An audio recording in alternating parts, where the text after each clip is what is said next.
Salut, c'est Ali, ça y est, on est vendredi soir, il est presque 19h et c'est parti pour le week-end à lire. On est samedi matin, environ 8h30, puis sorti pour promener le chien, parce que c'est pas du tout une heure à laquelle j'affronte normalement les éléments un samedi matin. J'ai lu environ 50 pages, j'étais extrêmement fatiguée hier, je suis complètement effondrée sur mon lit. Donc j'ai commencé avec Frankenstein de Mary Shelley. Je suis assez surprise parce que je ne m'attendais pas à ce que ce soit épistolaire, donc j'attends de voir. En tout cas, il faut que je me renseigne un petit peu, mais j'ai l'impression qu'il y a quand même un gros sous-entendu sur l'homosexualité du personnage principal. Donc, affaire à suivre. Ce matin, j'ai décidé de boire un kamairicha. C'est un thé japonais qui est fait à la poêle, contrairement aux autres thés qui sont cuits à la vapeur. Donc, thé de qualité. Je me suis préparé un petit déj de champion et il y en a une qui a l'air assez intéressée. Les ténèbres n'avaient pas d'effet sur mon imagination, et un cimetière était seulement pour moi le reposoir des corps privés de vie qui, après avoir connu la beauté et la force, deviennent la proie des vers.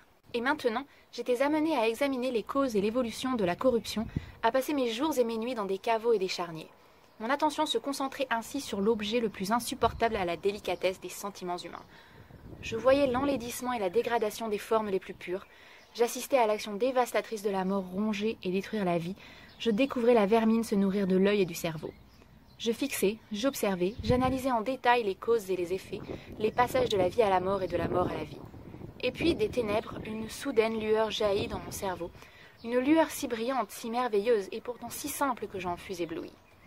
Elle m'ouvrait d'immenses perspectives, et je fus étonnée que parmi tous les hommes de génie qui avaient mené des expériences et entrepris des travaux dans le même sens, je fusse le premier à qui devait être réservé le privilège de découvrir un aussi formidable trésor. Je peux lire sans les mains tout en regardant le jardin.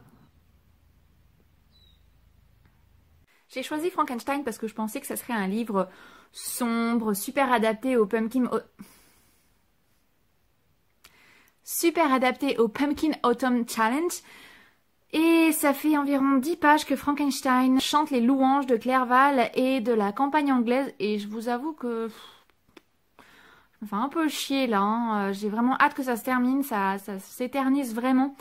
On a enfin vu le monstre de Frankenstein, parce que pendant les 100 premières pages, il y faisait qu'une très brève apparition au moment de son réveil. On a eu une discussion avec lui, mais c'était pareil, c'était quelque chose qui était extrêmement long, qui rentre pas vraiment dans les détails les plus intéressants.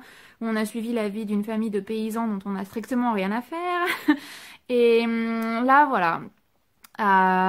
J'avance, il me reste une centaine de pages a priori, alors j'espère qu'il y aura un petit peu plus d'action dans la suite. Guys, I'm shocked! Je viens de terminer Frankenstein, on est samedi après-midi, il est 17h et je suis obligée de filmer dans le supermarché parce qu'il y a du vent absolument partout et c'est impossible d'obtenir un son clair. Bref. Alors, je suis extrêmement surprise parce que Frankenstein, c'est absolument pas ce à quoi je m'attendais. Ça n'a strictement rien à voir avec l'image qu'on en a dans la pop culture, avec cette vision horrifique, pleine de cicatrices, avec parfois des vis dans la tête, réveillée par un éclair. Rien de tout ça n'est canon. On a juste une créature assez monumentale, à la peau jaunâtre et un visage extrêmement déplaisant. Il a un langage extrêmement soutenu même. Il parle sans doute bien mieux que moi, ce qui est assez surprenant. Alors il y a du sens à ça, mais bref, ça reste quand même très surprenant. Et il y a beaucoup de scènes inutiles, j'en parlais avant, il y a des moments où les personnages sont en train de vagabonder dans la campagne et franchement on en a un petit peu rien à faire, ça n'apporte strictement rien à l'intrigue.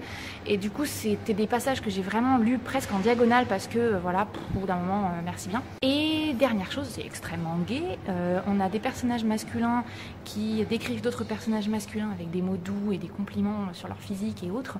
Et c'est pas quelque chose à laquelle je m'attendais, alors il faudrait que je vérifie sur internet, voir s'il y a des interprétations, si c'est canon ou pas, mais enfin pour moi honnêtement, plus canon que ça, c'est marqué clairement le mot gay. Hein. Il est 22h, je viens de me préparer un peu de Rooibos velouté d'automne de Lupicia, parfumé à la citrouille, à la patate douce et à la noisette, je crois. Bref, un parfum très automnal, histoire de me mettre un petit peu dans l'ambiance, parce que encore une fois, moi c'est le printemps ici. Je viens de terminer Sleepy Hollow dans mon bain, et encore une fois, je suis un peu déçue, hein. Non, parce que c'est un peu le putaclic des temps anciens. On te promet des fantômes, des décapitations et de l'horreur, et tu te retrouves avec un Garissou transi d'amour, 5 pages de vague angoisse et une blague qui se termine par un lancer de citrouille.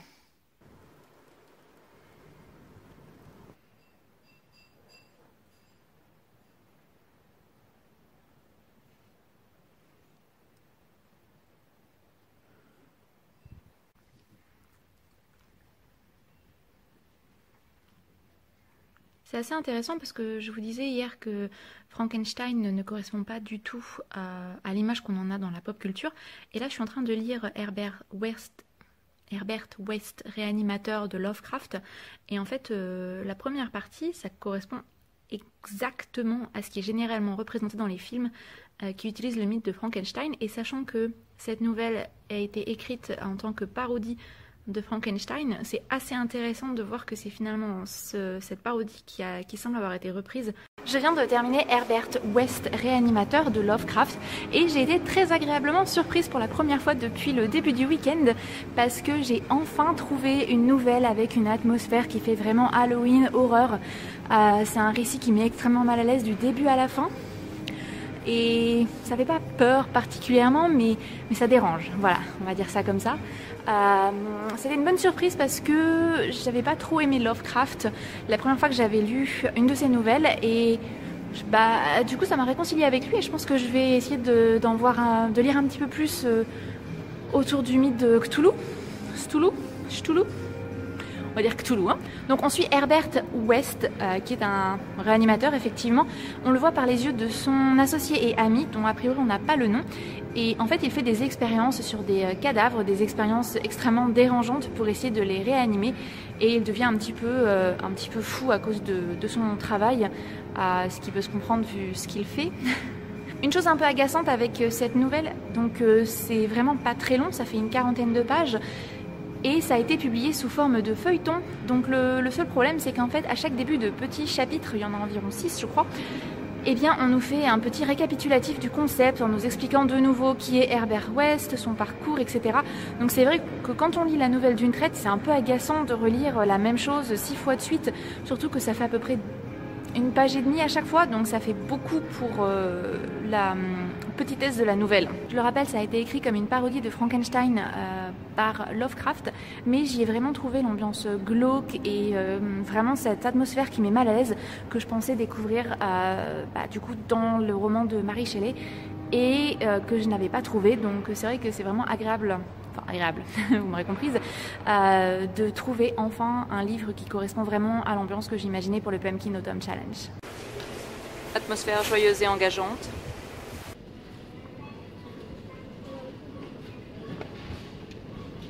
Sur la lune spectrale se détachait hideusement une gigantesque chose difforme qui n'a sa place que dans les cauchemars.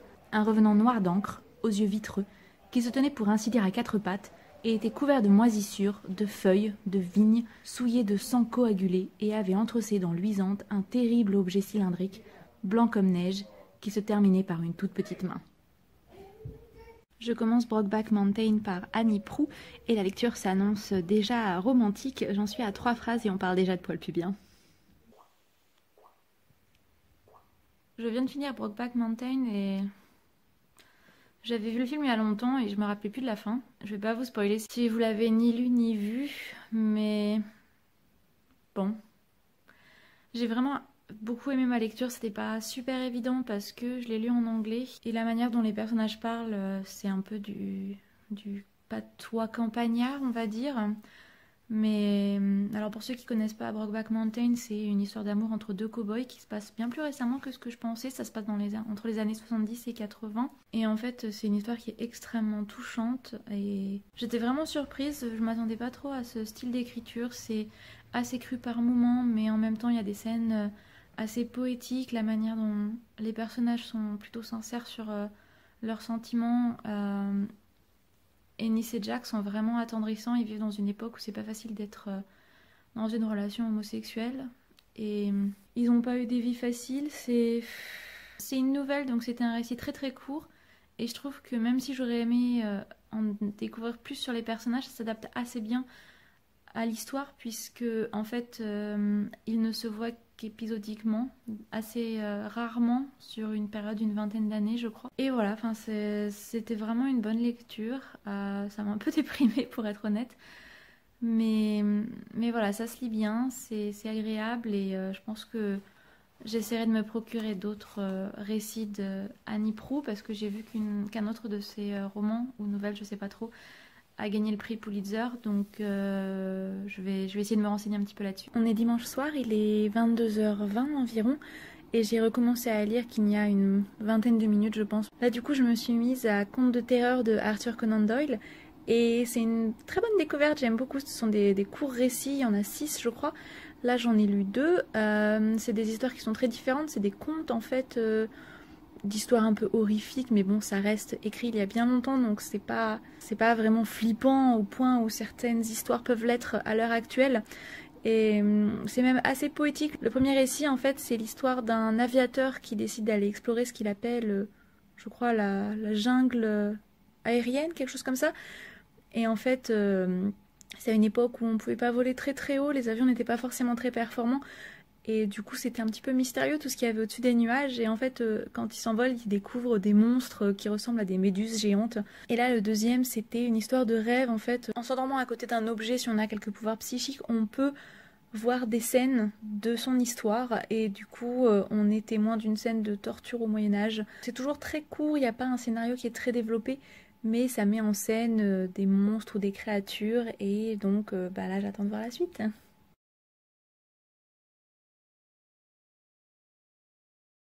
Ah bah ça alors, il est 9 h du mat. J'ai l'impression que j'ai développé un genre de syndrome de Pavlov. À chaque fois que je lis un livre dans mon lit, ça me rend hyper somnolente.